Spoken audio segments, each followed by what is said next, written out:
السلام علیکم۔ آج میں آپ لوگوں کے سامنے حاضر ہوئی ہوں چند قرآنی معلومات لے کے۔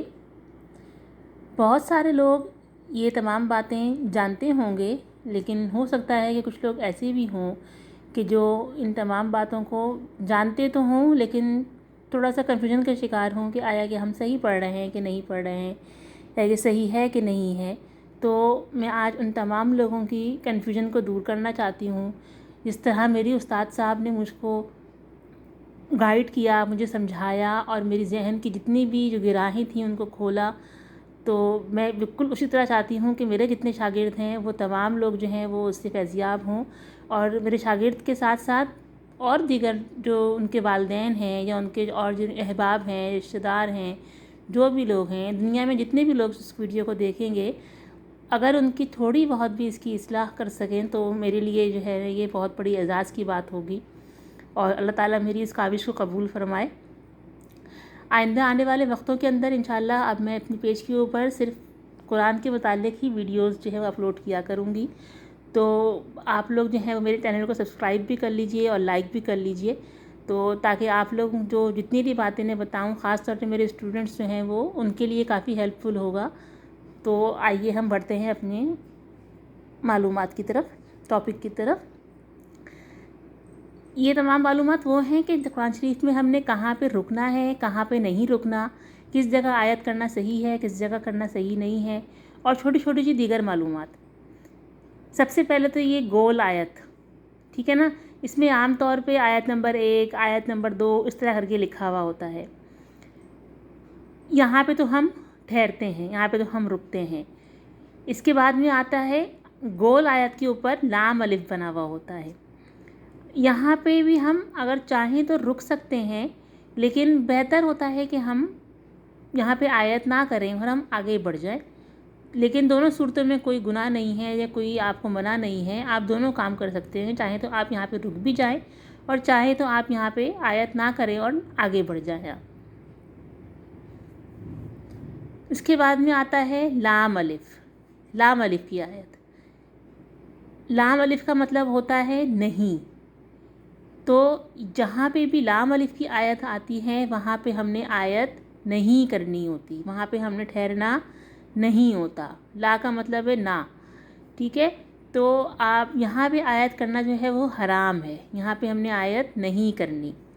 اس کے بعد میں آتا ہے تو، تو کی آیت کے اوپر ہم بہتر ہے کہ یہاں پہ ہم آیت کر لیں، لیکن اگر ہم آیت نہیں بھی کریں گے تو کوئی بات نہیں ہے، ہم بغیر آیت کرے بھی اس کو پڑھ سکتے ہیں۔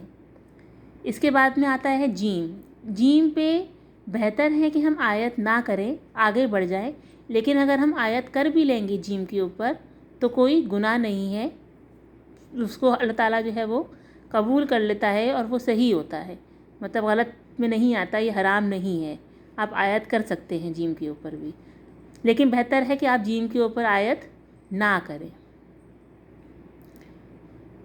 میم، اچھا اب میم پہ آپ غور کر لیجئے، میم کی یہ والی شکل، ٹھیک ہے نا، یہ والی جو میم کی شکل ہے اس کا مطلب ہے وقف لازم۔ وقف لازم مطلب آپ نے یہاں پہ لازمی رکنا ہے، اگر آپ یہاں پہ نہیں رکیں گے تو جو قرآن شریف کے جو الفاظ ہیں ان کے اس کے معنی بدل جائیں گے اور گناہ ہوگا۔ تو اس والے میم کے اوپر جہاں پہ بھی یہ والا میم آئے گا آپ نے وہاں پہ لازمی رکنا ہے۔ اس کے بعد میں آتے ہیں، آپ نوٹس کیجئے گا یہ 3 نقطے اس طرح بنے ہوئے ہوتے ہیں، اور یہ 3 اس طرح ہمیشہ 2 دفعہ یہ ساتھ میں آتے ہیں، یہ ایک آیت میں تھوڑے سے وقفے سے ہو کے ایک ساتھ میں آتے ہیں۔ یہ اس کا مطلب یہ ہوتا ہے کہ آپ نے ان دونوں میں سے کسی بھی ایک پہ آیت کرنی ہے اور دوسرے پہ آپ نے پڑھ کے آگے بڑھ جانا ہے، ٹھیک ہے۔ اب آپ کی مرضی کے اوپر ہے کہ آپ چاہے اس پہ آیت کر لیں اور اس سے پڑھ کے آگے بڑھ جائیں، یا آپ چاہیں تو اس کے اوپر آیت کر لیں اور اس سے پڑھ کے آگے بڑھ جائیں، ٹھیک ہے نا۔ تو دونوں صورتوں جو ہیں وہ اس میں آپ، لیکن آپ نے بس یہ لازمی ہے کہ آپ نے دونوں میں سے کسی ایک کے اوپر آیت لازمی کرنی ہے، اب وہ آپ کی مرضی کے اوپر ہے، چاہے آپ اس پہ آیت کر لیں چاہے آپ اس پہ آیت کر لیں۔ اس کے بعد میں آتا ہے لام الف، اس طرح لکھا ہوا ہوتا ہے اور اس کے اوپر الف کے اوپر چھوٹا سا اس طرح گول دائرہ بنا ہوا ہوتا ہے، یہ ٹھیک ہے نا۔ اس گول دائرے کا مطلب کیا ہوتا ہے کہ ہم نے اس جو علامہ الف کا جو الف ہے اس کو ہم نے نہیں پڑھنا. ویسے ہم پڑھتے ہیں تو لام الف زبر لا, ٹھیک ہے نا, الف کی آواز آئی, لیکن یہاں پہ ہم نے لام زبر لا کر کے پڑھنا ہے, اس کا الف کا آواز نہیں نکالنی. یہ لا نہیں ہوگا, لا ہوگا یہ خالی, ٹھیک ہے نا. اچھا, ایسے ہی اب یہاں پہ آپ دیکھیے اکثر لوگ اس لفظ کے اوپر آ کے یا اس طرح کے جیسے ہم دوسرا کلمہ پڑھتے ہیں تو اس پہ بھی یا بہت سارے الفاظ اس طرح کے آتے ہیں تو لوگ کنفیوز ہوتے ہیں اور لوگوں کو سمجھ میں نہیں آتا کہ آیا کس طرح پڑھا جائے گا اس کو. تو اس کا بالکل آسان سا طریقہ بتاؤں آپ کو. دیکھیں, جب کوئی بھی لفظ دو لفظوں سے مل رہا ہوتا ہے تو ہم جو پہلا لفظ ہوتا ہے جس پہ جزم لگی ہوئی ہوتی ہے اس لفظ کو ہم نہیں پڑھتے, وہ اس لفظ کی آواز جو ہے وہ دب جاتی ہے, غائب ہو جاتی ہے. ہم جیسے یہ ہے, اب اس میں ہم الف کو ڈائریکٹ ہم اس والے نون سے ملائیں گے, اس والے نون سے ہم نہیں ملائیں گے, جو تشدید والا نون ہے اس سے ملایا جائے گا اس کو. تو یہ کیا ہوگا, حمزہ نون زبر ان, نون زبر نا, ان, میم نون پیش من, نون زبر نا, من, ان, من. تو یہاں پہ یہ والا نون کی آواز نہیں نکالی گئی ہے. تو کوئی بھی لفظ ہوگا جو دو لفظوں سے مل رہا ہو تو اس کے پہلے لفظ کو ہم نہیں پڑھتے ہیں, دوسرے لفظ کو پڑھتے ہیں. اس کے بعد میں ہم آگے بڑھے, یہ لفظ ہے. اب یہاں پہ دیکھیں یہ صاد کے اوپر سین بھی بنا ہوا ہے, تو اکثر لوگوں کو سمجھ میں نہیں آتا کہ یہ آیا اس کے اوپر یہ صاد کے اوپر سین کیوں بنا ہوا ہے. تو اس کا مطلب یہ ہوتا ہے کہ آپ نے یہاں پہ مرضی ہے آپ کی کہ آپ چاہے تو صاد کی آواز نکال لیجئے, چاہے تو آپ سین کی آواز نکال لیجئے, ٹھیک ہے نا. ویسے تو صاد کی آواز بالکل ڈیفرنٹ ہے, صاد, اور سین کی آواز بالکل ڈیفرنٹ ہے, سین, ٹھیک ہے نا. اگر ہم اس کو پڑھیں گے تو ہم پڑھیں گے بیمو سوئی طر, یہ ہم نے نکالی صاد کی آواز. اب ہم نکالیں گے سین کی آواز, تو بیمو سئی طر.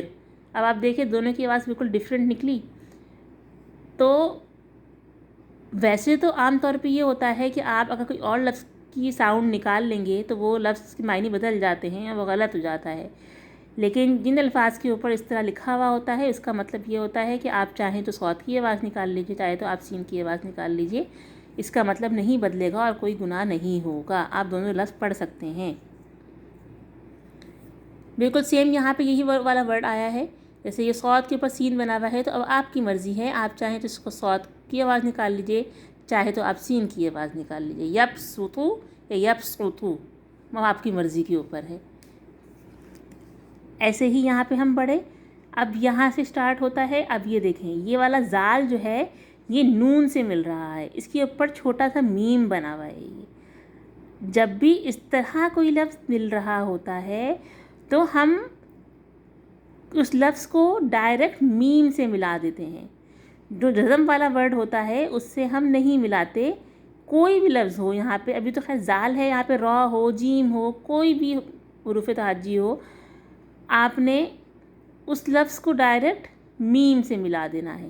تو یہاں زال نون سے نہیں ملے گا, یہ زال میم سے مل جائے گا. زم, زال میم زبر زم, بی زم بیہم, بی زم بیہم, نون کی آواز بالکل نکلے گی ہی نہیں, ٹھیک ہے. اچھا, ایسے ہی یہ ایک ورڈ ہے جو قرآن شریف پہ صرف ایک مرتبہ آیا ہے, جس کو ہم نے خالی یہاں پہ صرف اس لفظ کے اوپر ہم نے را کی آواز کو ہم نے رے کر کے پڑھنا ہے, صرف اس لفظ کے اوپر. ورنہ ہم ہر دفعہ جو ہے وہ را کی آواز کو یا تو را بولتے ہیں, ٹھیک ہے نا, یا را کی جیسے اب کھڑی زیر ہوتی ہے تو را کھڑی زیر ری بولتے ہیں. لیکن یہاں پہ یہ لکھا ہوا ہے امالہ, یہ قرآن شریف میں بھی اس پہ مینشن ہوتا ہے, سائیڈ میں لکھا ہوا ہوتا ہے. تو جہاں پہ بھی یہ والا ورڈ ہے صرف ایک دفعہ یہ قرآن شریف میں آپ نے اس کو امالہ لکھا ہوا ہے تو آپ نے اس کو پڑھنا ہے را کھڑی زیر رے, ری نہیں پڑھیں گے اس میں, ہم را کھڑی زیر رے بولیں گے. تو یہ کیا ہوگا, مجریہا, مجریہا نہیں ہوگا, یہ ہوگا مجریہا. امید ہے میری یہ ویڈیو آپ لوگوں کو سمجھ میں آئی ہوگی اور آپ لوگوں کے لیے ہیلپ فل رہی ہوگی. جزاک اللہ خیر, اور مجھے دعاؤں میں یاد رکھیے گا.